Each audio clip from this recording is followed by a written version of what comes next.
in December 2022, I'm diagnosed with breast cancer stage 4.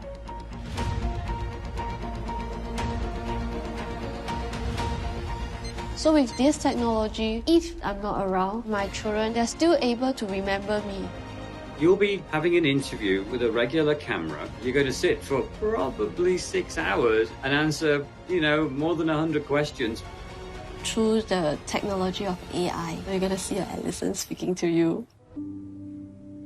When your children one day comes along and wants to learn some of your memories or even talking about your recent diagnosis of cancer, they might want to know, what did mom go through and how did she cope with it? They can just ask you a question directly to the screen and the database will go and find the answer you gave and return it just like a conversation. I think it's important that I actually communicate and tell them, educate them about this illness that I have personally, directly, rather than them finding out through Storyfile. Because I find it's going to be a bit damaging to the mental health. It's like, why am I not told? Why am I told through this way? There were so many questions over my mind doing this Storyfile because it is a new technology. We don't know how it's gonna be and how my children's gonna react. So I think it's important to consult the child psychiatrist. The past few weeks, I actually met up with Storyfile CEO.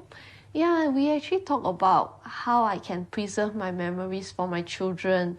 I actually have some concerns and some questions. Doing the recording, it's actually mainly for my children when probably I'm not around anymore. But will there cause any impacts towards them? Because I don't want them to be traumatized. Definitely, children should be guided on how to use this.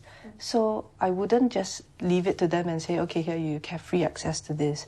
But rather, I think someone should sit with them to help them to understand that what's the function of this. My husband, Paul, most likely he will be the one showing the video to the children. I think he also has to be ready to do this and be in the space where he is able to support the kids and to explain that this digital version of mum is mum, but this is mum at that time in her life. This is not mum now. And mom was asked a number of questions and mom was able to answer those questions. But now if you have any new questions, mom is not going to be able to answer you. So having someone who is safe next to them, helping children see that there are limitations to the technology so that they don't have these false expectations or false hopes, because end of the day, this is not a relationship that they're having with the technology. Their relationship is with you, the person, not the application.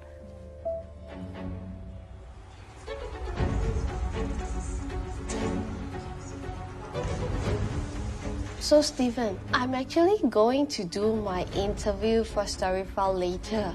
The most important thing to do is when you're looking at the camera is forget everybody else. Talk to the camera as if it's the person that you really, really love the most and you want to share your heart with and your soul and your experiences with, because you want them to know who you are, and then I think you'll feel very comfortable. There were many things going through my mind. Was thinking of what should I say and what is the last image that I actually want them to remember me.